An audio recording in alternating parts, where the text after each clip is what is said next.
Hello students, how are you and we have come back again. तो शुरू करते हैं हम इस क्लास को, जिसमें आप पाएंगे जी कि जो लिटरेरी डिवीज़न हमने देखा है उसी लिटरेरी डिवीज़न को थोड़ा सा डिटेल में यहाँ पे हम दिखाने के लिए आपको कोशिश करेंगे। और बिल्कुल यकीन मानिए लाइफ टाइम आपके लिए काफ़ी ज़्यादा यूज़फुल होने वाला है। और जब भी आप इंग्लिश लिटरेचर की स्टडी शुरू करें, चाहे किसी भी लेवल पर, चाहे यूजीसी नेट या फिर जो टीचर एग्ज़ाम होते हैं 3rd ग्रेड, 2nd ग्रेड या फिर 1st ग्रेड के, हर जगह, या फिर आप कॉलेज स्टूडेंट है यूजी या पीजी के, और इवन यदि आप 11th-12th में इंग्लिश लिटरेचर के स्टूडेंट है, तो हर जगह से आपकी जो स्टडी है वो इसी जगह से ही शुरू होनी चाहिए जहाँ पर आप लिटरेचर का बेसिक समझ पाएँ। और एक बार फिर आपको वही बात कि मेरी बुक है इंट्रोडक्शन टू इंग्लिश लिटरेचर, वो इंग्लिश लिटरेचर के बेसिक्स को बहुत अच्छी तरह से क्लियर करती है। लिटरेचर क्या है, लिटरेचर के टर्म्स क्या है, फिगर ऑफ स्पीच क्या है, लिटरेरी पीरियड्स क्या होते हैं, इसके अलावा लिटरेरी फॉर्म्स क्या होते हैं, लिटरेचर से रिलेटेड जो ग्लोसरी होती है, जो टर्म्स होते हैं वो क्या है, हर चीज़ को बहुत बेहतर तरीके से क्लियर करती है। और कीमत भी काफ़ी कम है, तो आप एक बार उसको ज़रूर आजमाइए, आप उसको पढ़ के देखिए। मेरा विश्वास है आप बिल्कुल भी निराश नहीं होंगे। तो हम सीधे हमारे वीडियो पे आते हैं, क्लास पर आते हैं, और हम शुरू करते हैं आज की क्लास लिटरेरी पीरियड की डिटेल्ड स्टडी के साथ। तो आपने पिछला वीडियो तो देख लिया होगा। अगर आपने मेरा पिछला वीडियो, इसका पार्ट फर्स्ट नहीं देखा, तो आपको ये वीडियो यहीं पॉज करना चाहिए और पहले उसको देखना चाहिए। छोटा सा केवल 15 मिनट के आसपास का वीडियो है, जिसमें इन्हीं लिटरेरी पीरियड को बहुत शॉर्ट में, बहुत कम समय में समझाया गया है। और अगर आप देख चुके हैं तो हम यहीं से शुरू करते हैं। तो देखो आप, literary periods, trends and moments. तो लिटरेरी पीरियड्स के अंदर, जैसा मैंने आपको बताया था कि इंग्लिश लिटरेचर को 3 मेनली पीरियड में हम बांटते हैं इसकी स्टडी को। पहले तो आप देखिए, ओल्ड इंग्लिश एज होता है। इसके बाद एक दूसरा होता है जिसको हम बोलते हैं मिडिल इंग्लिश एज, और एक तीसरा जो हम यूज़ करते हैं वो होता है मॉडर्न इंग्लिश एज। ध्यान रखना, मॉडर्न एज अलग होता है और मॉडर्न इंग्लिश एज अलग होता है। तो ये मेजर डिवीज़न है। और इसको हम देखा था कि 450 से 1066 तक तो ये चलता है, 1066 से 1500 तक ये चलता है, और 1500 के बाद से आज तक ये वाला चल रहा है। और सारे जो आप पीरियड्स पढ़ते हैं, renaissance age, new classical, romantic, Victorian, modern, post modern, वो सभी इसी के पार्ट हैं। तो ये एक ब्रॉड डिवीज़न है लिटरेरी हिस्ट्री के संबंध में। तो देखो आप, ओल्ड इंग्लिश पीरियड, जिसको 450 से 1066 तक माना जाता है, इसको प्री क्रिश्चियन एरा और एंग्लो सैक्सन एज भी कहते हैं। और जैसा मैंने कहा था कि इंग्लैंड के अंदर क्रिश्चियनिटी का जो विस्तार हुआ बहुत ज़्यादा, जो ग्रीक और रोम से जब क्रिश्चियनिटी, ईसाई धर्म इंग्लैंड में पहुंचा, तो उस समय के पीरियड से पहले वाले पीरियड को हम प्री क्रिश्चियन एरा के नाम से जानते हैं। और इसको एंग्लो सैक्सन एज भी कहते हैं, क्योंकि इस समय इंग्लैंड के ऊपर सैक्सन जो जर्मन ट्राइब थी, जैसा मैंने पिछले वीडियो में भी बताया है, तो जर्मन ट्राइब का शासन था, और इस वजह से इसको एंग्लो सैक्सन एज कहते हैं। मेजर ट्रेंड क्या है लिटरेचर के, आपकी स्टडी के पॉइंट ऑफ व्यू से आपको मुख्य बात यही ध्यान रखनी है कि लिटरेचर में ये लिटरेरी पीरियड की क्या विशेषता है। तो देखो आप, लिटरेचर किस तरह का था, ओरल ट्रेडिशन। इस समय जो लिटरेचर था ज़्यादातर मौखिक परंपरा में था। रिटर्न जो लिटरेचर है वो कम ही मिलता था। इसके अलावा एलिट्रेटिव वर्सेस ज़्यादा मिलती थी। एलिट्रेटिव वर्स का मतलब होता है जो फिगर ऑफ स्पीच होता है, एलिट्रेशन, जिसके अंदर कॉन्सोनेंट साउंड का रेपिटेशन होता है। तो ज़्यादातर जो पोएम्स मिलती है उसके अंदर एलिट्रेशन, फिगर ऑफ स्पीच का इस्तेमाल ज़्यादा होता था। साथ में heroic, Germanic and Christian poetry. इस समय देखो आप, जो वीरता से भरी हुई, साहस से भरी हुई जो जर्मनी से जो पोइट्री थी, जर्मनी का कल्चर इंग्लैंड से ज़्यादा पुराना है, तो जर्मनी के कल्चर वाली जो हीरोइक, जो बहादुरी भरी हुई जो पोइट्री थी, और क्रिश्चियन, ईसाई धर्म से संबंधित जो पोइट्री थी, जो रिलीजियस पोइट्री थी, ये ज़्यादा देखने को मिलती है। तो ओरल ट्रेडिशन थी, एलिट्रेटिव वर्स थी जिसमें एलिट्रेशन का ज़्यादा यूज़ होता था। हेरोइक जर्मनी की जो वॉर पोएम्स थी, जो बहादुरी पे आधारित थी, वो थी। और इसके अलावा रिलीजियस पोइट्री, जो क्रिश्चियन पोइट्री थी, वो भी थी। तो इस 450 से 1066 के पीरियड में ज़्यादा डेवलपमेंट नहीं हुआ, क्योंकि अर्लीस्ट एज था ये इंग्लिश का, तो डेवलपमेंट काफ़ी स्लो थी। देखो आप, राइटर्स मेनली इस पीरियड के कौन थे। एक तो बेओवुल्फ राइटर है।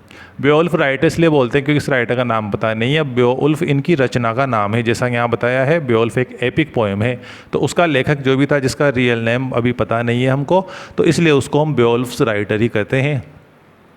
दूसरा द वनरेबल बीड, ये एक दूसरा राइटर है जो 673 में जन्मा था, 735 तक इनकी मृत्यु हुई थी। कैडमन, इसके अलावा Cynewulf, Alfred the Great 848 से 890 तक ये मेजर राइटर थे। Beowulf writer, venerable Bede, Caedmon, Cynewulf, Alfred the Great. इस एज के जो मेन वर्क्स थे जिनको भी आपको ध्यान होना चाहिए, कौन कौन से वर्क्स थे ये, तो देखो आप, इसके अंदर बेओल्फ एक एपिक पोएम थी, इसके अलावा रूइंड बर्ग नाम की पोएम थी, द लवर्स मैसेज एक पोएम थी, द मैडन्स कंप्लेंट एक पोएम थी, द वॉन्डरर थी जिसका एक नाम विडशित भी है वो भी थी, द सीफेरर एक अनदर पोएम थी, एक्लीजिएस्टिकल हिस्ट्री ऑफ इंग्लिश पीपल जो कि वनरेबल बीड का वर्क था। तो ये एक्लीजिएस्टिकल का मतलब होता है धार्मिक, रिलीजियस जो हिस्ट्री थी इंग्लिश पीपल की। इसके बाद पैराफ्रेज था, ये कैडमन ने लिखा था। The Christ poem Juliana Elene, lives of saint और the fates of the apostle ये साइन ए वुल्फ ने लिखी थी। तो ये देखो आप किस तरह से जो मेजर राइटर थे, बियोल्फ का अलग है, बाकी इसके अलावा जो यहाँ तक है जो सारे वर्क है वनरेबल बीट के हैं। The lover's message, maiden's complaint, the wanderer, the seafarer, ecclesiastical history of English people the Venerable Bede की थी। पैराफ्रेज कैडमन का था, क्राइस्ट जूलियाना एलेन और लाइव्स ऑफ सेंट और फेट ऑफ द अपोस्टल ये Cynewulf की थी। तो ये मेजर वर्क्स थी, जो मोस्ट ऑफ थी वो पोइट्री ही थी। कुछ एक हिस्टोरिकल वर्क के अलावा, जैसे एक्लीजिएस्टिकल हिस्ट्री थी ये प्रोज में थी, बाकी चीज़ें पोइट्री में थी, है ना। बाकी लिटरेरी फॉर्म इंग्लिश में अब तक डेवलप नहीं हुए थे। आगे बढ़ते हैं, ये केवल ओल्ड इंग्लिश एज के बारे में है, एंग्लो सेक्शन एज के बारे में है। नेक्स्ट है मिडिल इंग्लिश एज, जिसको भी मैंने बताया 1066 से 1500 तक था। एंग्लो नॉर्मन एज कहते हैं। अब इंग्लैंड के ऊपर नॉर्थ मैन यानी नॉर्थ से आए हुए लोगों का शासन हो गया था। नॉर्थ मैन का प्लूरल नॉर्थ मैन सी होता है, ऐसा मत समझना आप, MEN आना चाहिए यहाँ पे, नॉर्थ मैन सी होता है इसका। तो ये देखो आप, नॉर्वे से, स्वीडन से आए हुए जो लोग थे, आपने वेब सीरीज़ देखी होगी वाइकिंग्स, जिसमें बहुत अच्छी तरह से इनको दिखाया गया है, इन लोगों को। तो नॉर्मन लोगों का अधिकार इंग्लैंड पर हो गया, तो इसको एंग्लो नॉर्मन पीरियड कहते हैं। मुख्यतः इस एज का जो लिटरेचर था वो रिलीजियस लिटरेचर था, धार्मिक साहित्य था, और लोलार्ड मूवमेंट एक स्पेशल एक मूवमेंट चलाया गया था। तो लोलार्ड मूवमेंट है वो एक प्रकार का मूवमेंट है जो कि रिलीजियस मूवमेंट था। तो इस समय का लिटरेचर भी रिलीजियस था और लोलार्ड मूवमेंट था। लोलार्ड क्या है, रिलीजियस एजेंट कहो आप, स्वयंसेवक कहो, वॉलंटियर कहें, जो लोलार्ड्स उनको बोलते थे, जो रिलीजियस एडवांसमेंट या धर्म के प्रचार के लिए आगे काम करते थे। अब कौन से राइटर हैं इस समय मेन, तो इसके हैं लेमैन, इसके अलावा रॉजर बेकन, जोफ्री चौसर जो इंग्लिश के अर्लीस्ट ग्रेट राइटर हैं, आपको ध्यान होगा, और Gower, William Langland, the Pearl Poet. Pearl Poet इसका नाम नहीं है, देखना आप, इसकी एक पोएम का नाम है पर्ल, तो उसका भी नाम नहीं है, तो उसका नाम भी पर्ल पोइट ही रख दिया गया उसकी पोएम के नाम पे। एक है ओम, इसके अलावा Geoffrey of Monmouth, Occleve, Thomas Malory और विलियम कैक्सटन, ये सभी है उस समय के। Layamon, Roger Bacon, Geoffrey Chaucer, Gower, William Langland, the Pearl poet, ओम, Geoffrey of Monmouth, Occleve, Thomas Malory, William Caxton, ये फेमस इसमें लिटरेरी पर्सन थे। वर्क्स कौन कौन से थे, एक है हिस्ट्री रेगम ब्रिटेनिया, और ये जोफ्री के द्वारा लिखा गया था, ये जोफ्री ऑफ मॉनमाउथ। तो ये हिस्ट्री है, रेगम ब्रिटेनिया का मतलब क्या है, ब्रिटेन का जो रेन शासन था उसका इतिहास, तो ब्रिटेन के शासन का इतिहास ये जोफ्री ने लिखा। ब्रूट एक पोएम है जो लेमैन ने लिखी थी। ऑपस मेजूस रॉजर बेकन ने लिखी थी। और इस समय की कुछ फेमस पोएम्स हैं, जैसे कि आउल एंड द नाइटिंगेल, और मेलम, Cursor Mundi, the Pearl, Patience और क्लीनलीनेस, ये कुछ पोएम्स थी। तो ये राइटर्स हैं, ये फेमस वर्क्स हैं, और ये कुछ फेमस पोएम्स थे। तो इसमें इंग्लिश का डेवलपमेंट थोड़ा सा तेज हो गया एंग्लो सेक्शन की तुलना में, लेकिन अभी भी थोड़ा स्लो है। आगे हम देखेंगे धीरे धीरे इंग्लिश का डेवलपमेंट बढ़ता ही जाएगा।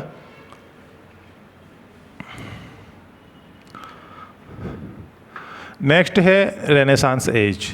तो रेनेसांस एज का जो टाइम मैंने आपको बताया था वो था 1500 से 1660 तक। तो ये एक काफ़ी लंबा पीरियड हो गया, 160 साल का देखो आप, और मल्टीपल पार्ट्स के अंदर ये डिवाइडेड है। और इस सिंगल स्क्रीन में केवल आप 3 ही पार्ट देख रहे हैं। नेक्स्ट इसमें जो आगे हमारे पास स्लाइड है उसमें आप इसका बाकी 2 पार्ट भी देखेंगे। तो देखो ट्यूडर पीरियड फर्स्ट पार्ट है इसका 1500 से 1558 तक ट्यूडर पीरियड। तो जैसा मैंने वीडियो फर्स्ट के अंदर बताया था, ट्यूडर एक डायनेस्टी है जिसने इंग्लैंड के ऊपर शासन किया था। एक राजवंश है, मतलब डायनेस्टी मतलब राजवंश है, तो उन्होंने इस पर शासन किया था। इसमें जो मेन ट्रेंड है वो है ह्यूमनिस्टिक एरा। ह्यूमनिज़म एक ट्रेंड है वो इसमें आया, और ह्यूमनिज़म को हम क्या बोलते हैं, मानववाद। और मानववाद का मतलब क्या है कि दुनिया में जो भी गतिविधियां हो रही है उनका सेंटर कौन है, इंसान है, न कि गॉड है, न रिलीजन है। ऐसा है मानते थे कि all the human activities are governed by human. तो इसमें ये मेन बात कही गई थी। Thomas More, John Skelton, Thomas Gate, Henry Howard जिसको अर्ल ऑफ सरी भी कहते हैं, और टोटल, ये इसके फेमस राइटर है। Thomas More, John Skelton, Thomas Gate, Henry Howard और टोटल। तो टॉमस गेट और हेनरी हॉवर्ड को तो जानते हो, ये दोनों सोनेट से जुड़े हुए हैं। इंग्लैंड के अंदर सोनेट की शुरुआत इन दोनों ने की थी, आपको ध्यान होगा इस चीज़ के लिए। नेक्स्ट है इसी पार्ट का, वो है एलिजाबेथन पीरियड। एलिजाबेथन पीरियड 1558 से 1603 के पीरियड को एलिजाबेथन पीरियड मानते हैं। और ये समय क्वीन एलिजाबेथ, जो इंग्लैंड के सिंहासन पे कौन बैठी हुई थी, क्वीन एलिजाबेथ बैठी हुई थी, तो उनके द्वारा ये उनके नाम पे इसको रखा गया है। अब कौन कौन से मेजर ट्रेंड रहे इस समय, हाई रेनेसांस, यानी जो रेनेसांस की जो फीलिंग थी, पुनर्जागरण काल की जो फीलिंग थी। तो रेनेसांस शब्द को तो आप जानते होंगे शायद, फिर भी मैं बता दूं आपको, रेनेसांस का मतलब क्या होता है, रिवाइवल या फिर रीबर्थ कहो आप, of ancient learning and art, यानी प्राचीन जो कला और जो ज्ञान था उस एंड लर्निंग एंड आर्ट। तो प्राचीन ज्ञान और कला का जो पुनरुत्थान हुआ, जो कि रोम से और इटली से ही शुरुआत हुई थी उसको, तो इसको रेनेसांस कहते हैं। इंग्लैंड में जब इसका असर आया उस वाले पीरियड को हम 1500 से 1660 का पीरियड मान के चलते हैं। तो इसके अंदर रेनेसांस की जो स्पिरिट थी, नई लर्निंग का जो जोश था, जो भाव था, वो मैक्सिमम लेवल पर था। इस समय सोनेट राइटिंग शुरू हुई उन दो लोगों की वजह से, टॉमस येट और हेनरी हॉवर्ड की वजह से। रिवेंज प्ले आया साथ में, यानी प्रतिशोध वाले नाटक आए जिसमें खूब मारकाट होती थी, खून खराबा होता था।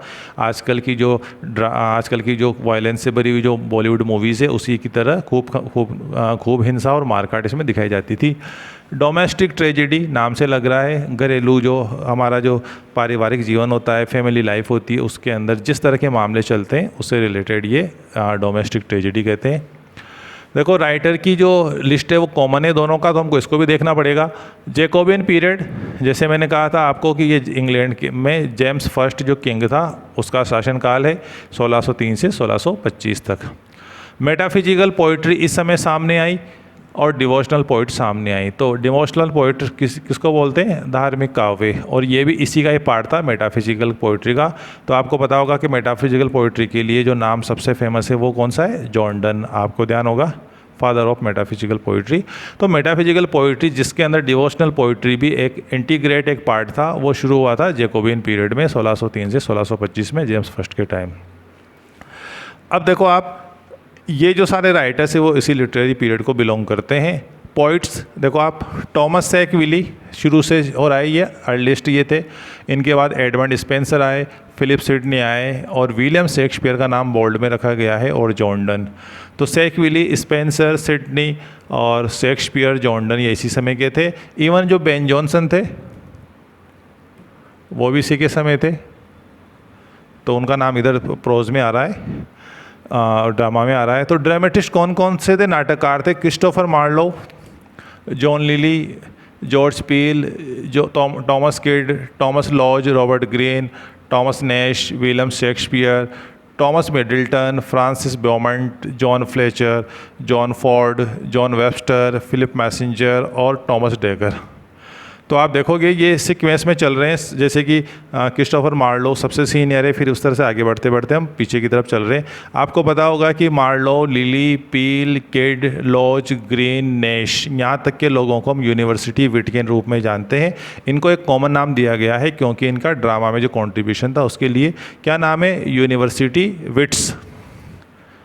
काफ़ी पॉपुलर क्वेश्चन है ये, और काफ़ी बार इसको पूछ लेते हैं, यूनिवर्सिटी विट्स। इसके बाद शेक्सपियर आते हैं। और इसके बाद ये मिडिल्टन, ब्योमंट, फ्लेचर आते हैं, और इसके बाद ये फोर्ड, वेबस्टर, मैसेंजर, डेकर वगैरह ये इस बात के लिटरेरी पीरियड के हैं, थोड़े से लेटर भी है।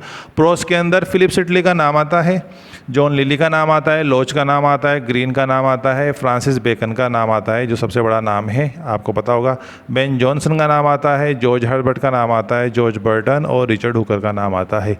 तो ये सारे जो राइटर्स हैं वो इसी दोनों लिटरेरी पीरियड के हैं। ये नाम आपको ध्यान रहेंगे तो आपकी अंडरस्टैंडिंग अच्छी रहेगी, और अच्छी अंडरस्टैंडिंग से आप हर चीज़ को एलोकेट कर पाएंगे, हर चीज़ को अच्छे से समझ पाएंगे, उस सोशल सिनेरियो को समझ पाएंगे, लिटरेरी डेवलपमेंट को समझ पाएंगे। तो ये जो सारा चीज़ है वो आपको ध्यान रखना बहुत ज़्यादा ज़रूरी है। आगे चलते हैं। अभी रेनेसांस के अंदर अभी 3 पार्ट हैं अभी, और जो भी इसमें 2 पार्ट और है, सॉरी।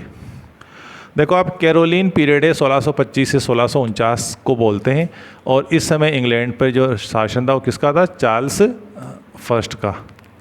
और इसके बाद कॉमनवेल्थ पीरियड आता है, और जैसा मैंने पहले पिछले वीडियो में बताया था ये क्रॉमवेल का शासनकाल है, ओलिवर क्रॉमवेल जिसका हम जानते हैं 1649 से 60 तक। इसको लेट रेनेसांस बोलते हैं, क्योंकि अभी जो हमने देखा था उसमें हाई रेनेसांस वर्ड आया था। तो हाई रेनेसांस का मतलब जहाँ पुनर्जागरण काल की भावना चरम पर थी, धीरे धीरे वो डाउन होती गई, कम हो गई, उसका असर कम हो गया। तो इस वाले पीरियड को, दोनों पीरियड को लेट रेनेसांस के रूप में जानते हैं। अब राइटर देखो, इसमें कुछ नाम वैसे रिपीट होंगे। तो देखो अब पोइट्स के अंदर एक नया नाम जुड़ गया, वो है जॉन मिल्टन, जो हमने पहले उसमें नहीं देखा था। रिचर्ड क्रशो आ गया, हर्बर्ट आ गया, एंड्रू मार्वेल आ गया, हेनरी वॉन आ गया, और अब्राहम कावले आ गया। ये सारे जो राइटर्स हैं यहाँ वाले, यहाँ से लेकर मिल्टन के अलावा, ये सारे कौन से मेटाफिजिकल पोइट्स हैं? ध्यान होगा आपको, सारे ही मेटाफिजिकल पोइट्स हैं। तो मेटाफिजिकल पोइट्स हैं सारे ही, जॉन मिल्टन के अलावा, क्रिशो, Herbert, marvel, von, Abraham Kawale. इसी समय एक पोइट की एक नई रेस कैवेलियर पोइट्स आई। कैवेलियर पोइट्स बोलते हैं किंग सपोर्टिंग, जो राजा को सपोर्ट करते थे। Robert Herrick, Richard Lovelace, Thomas Carew और जॉन सकलिंग इसके अंदर गिने जाते थे। ड्रामा के अंदर कोई पॉपुलर नेम नहीं था अभी तक। वो इसलिए नहीं था क्योंकि शेक्सपियर या उसके ज़माने के जो ग्रेट राइटर्स थे, जो पिछले स्लाइड में अपन ने देखे थे, ये सारे शेक्सपियर, मिडल्टन, ब्योमंट, फ्लेचर वगैरह, वेबस्टर वगैरह सारे ये सब जा चुके थे। तो इनके बाद इनकी जो ट्रेडिशन थी उसको आगे बढ़ाने के लिए कोई ढंग का नाम नहीं आया। आगे आएगा अगले लिटरेरी पीरियड में, ड्राइडन आएगा, लेकिन अभी तक इस लिटरेरी पीरियड तक नहीं आया था। तो देखो आप, प्रोस के अंदर अब टॉमस हॉब्स का नाम आ गया, नया नाम आ गया, टॉमस ब्राउनी आ गया, रॉबर्ट बर्टन आ गए, जॉन बनियन आ गए, और एडमंड फुलर आ गए, और आइजैक वॉल्टन आ गए। तो ये नाम आपको आपके रजिस्टर में अच्छे से लिखने हैं, और इनको बार बार पढ़ना है, तो आपको ये नाम अच्छे से याद हो जाएंगे, और आपके लिए बहुत आसान हो जाएगा कि कौन सा कब था और कैसे था। आपको आराम से चीज़ों को समझने में दिक्कत नहीं आएगी। तो ये यहाँ पर इसमें रेनेसांस का हो गया। आगे बढ़ते हैं। नेक्स्ट वन इस न्यो क्लासिकल पीरियड। न्यो क्लासिकल को देखेंगे हम। तो न्यो क्लासिकल का जो टाइम है वो है 1660 से रेनेसां पीरियड के ख़त्म होने के बाद ये 1700 तक है। अब इसके भी 3 पार्ट हैं, जैसा कि हमने डिवीज़न में पहले देखा था। एक है एज ऑफ ड्राइडन, ड्राइडन का काल है, एज ऑफ पॉप है, पॉप का काल है, और एज ऑफ जॉनसन है। तो 3 अलग अलग ग्रेट लिटरेरी पर्सन की प्रेजेंस के हिसाब से इसमें जो लिटरेरी पीरियड के जो ड्यूरेशन है, जो नाम है, वो चेंज होते गए। पहला पार्ट है इसका, वो है रेस्टोरेशन एज, पुनर्स्थापना काल। जैसा मैंने आपको फर्स्ट वीडियो में बताया था, पुनर्स्थापना काल। अब पुनर्स्थापना किस चीज़ की? राजशाही की, क्योंकि चार्ल्स सेकंड का शासनकाल था कैरोलिन पीरियड में, और बीच में क्रॉमवेल का आ गया जो राजशाही से नहीं था, वो एक नेता था, मतलब जनता के बीच में से निकल के आया था, और उसने राजशाही को हटा के खुद को राजा घोषित किया। तो राजशाही से हटकर जब क्रॉमवेल का शासन आया तो वो राजशाही ख़त्म हो गई। इस लिटरेरी पीरियड से वापस राजशाही शुरू हुई, क्योंकि चार्ल्स फर्स्ट का बेटा चार्ल्स सेकंड ने वापस इंग्लैंड के ऊपर अपना अधिकार प्राप्त कर लिया था। तो रेस्टोरेशन पीरियड बोलते हैं इसको, और इसी को एज ऑफ ड्राइडन बोलते हैं, सन 1660 से 1700 तक। अब इसमें कौन कौन से ट्रेंड आए देखिए आप। रेस्टोरेशन कॉमेडी, एक नई प्रकार की कॉमेडी सामने को आई। तो जब आप लिटरेरी फॉर्म्स पढ़ेंगे तो आपको कॉमेडी ऑफ मैनर्स एक नया फॉर्म है, जिसमें हाई क्लास पीपल के मैनर्स के ऊपर कॉन्सेंट्रेटेड कॉमेडीज़ लिखी गई। ड्राइडन इसमें सबसे प्रमुख था। इसके अलावा हार्ड और सॉफ्ट कॉमेडी एक नया डिवीज़न था। हार्ड, जिसके अंदर हार्ड फीलिंग होती थी, षड्यंत्र वगैरह, काफ़ी ज़्यादा कॉन्स्पिरेसी होती थी। इसके अलावा लड़ाई वगैरह, झगड़ा, पॉलिटिकल इंट्रीग्यूज़ और सॉफ्ट कॉमेडी होती है। इसमें घरेलू मामले आपको देखने को मिलते थे दैनिक जीवन के, जहाँ पर फैमिली ड्रामा जिसको हम बोलते हैं। राइज ऑफ सटायर, यह वह समय था जब सटायर जिसको आप बोलते हैं व्यंग्य का उदय इसी समय हुआ। रिलीजियस राइटिंग इस समय सामने आई, पॉलिटिकल राइटिंग सामने आई, और जर्नलिज्म जिसको हम पत्रकारिता बोलते हैं उसका भी उदय इसी समय हुआ था, पत्रकारिता। ठीक है, तो रेस्टोरेशन कॉमेडी सामने आई, हार्ड एंड सॉफ्ट कॉमेडी आई, राइज ऑफ सटायर आया, रिलीजियस राइटिंग आई, पॉलिटिकल राइटिंग आई और जर्नलिज्म का उदय हुआ। कौन थे इस समय के main writer poets? John Dryden, जिसका नाम है हेनरी वॉन, अभी भी चल रहे थे ये, और सैमुअल बटलर। ड्रामा के अंदर विलियम वाइकर्ली, ये जो सारे जो नाम आ रहे हैं वो कॉमेडी ऑफ मैनर्स से जुड़े हुए हैं। William Wycherley, William Congreve, John Vanbrugh, George Farquhar, Nathaniel Lee, Thomas Otway और जॉर्ज इथेरीज, ये सारे जो नाम हैं वो किससे जुड़े हुए हैं? रेस्टोरेशन कॉमेडी से। उस समय के ड्रामेटिस्ट यही थे। प्रोस के अंदर देखो आप, टॉमस ब्राउनिंग, ये नाम पहले भी आया था, आइजैक वॉल्टन पहले भी आया था, टॉमस होब ये भी आया था, जॉन ड्राइडन खुद, जॉन बनियन की स्पेलिंग में वहाँ पे ए लिखा हुआ था, ए आएगा यहाँ पर, जॉन लॉक, विलियम टेम्पल और सैमुअल पेपई, ये सभी इस समय के राइटर थे जो सामने आए। सेकंड जो पार्ट था न्यू क्लासिकल एज का, वो था ऑगस्टन एज, जिसको एज ऑफ पोप भी कहते हैं। 1700 से 1745 तक था ये। एनलाइटनमेंट, इसमें जो ट्रेंड सामने आए वो है एनलाइटमेंट। एनलाइटमेंट का मतलब आप जानते हो ज्ञानो उदय, लोगों की सोच में परिवर्तन आना, अचानक ही ज्ञान का बिल्कुल एक तरह से प्रकटीकरण होना, एक्सपोजर होना लोगों के सामने, तो एनलाइटमेंट बोलते हैं। राइज ऑफ नॉवल, इस समय नॉवल राइटिंग शुरू हो गई, इसके पहले नॉवल नहीं लिखे जाते थे। नेचर पोइट्री की भी शुरुआत इसी समय हुए, पहले टोटली जो कॉन्सेंट्रेट करती थी नेचर के ऊपर, ऐसी कोई पोइट्री नहीं थी। इसके अलावा राइज ऑफ इंग्लिश एसे, और यहाँ पर फिर निबंध की शुरुआत भी हो गई इंग्लिश एसे की, खासकर जो पीरियडिकल एसे होते हैं जो पत्रिकाओं में, मैगजीन्स वगैरह में छपते थे, उसका उदय हुआ।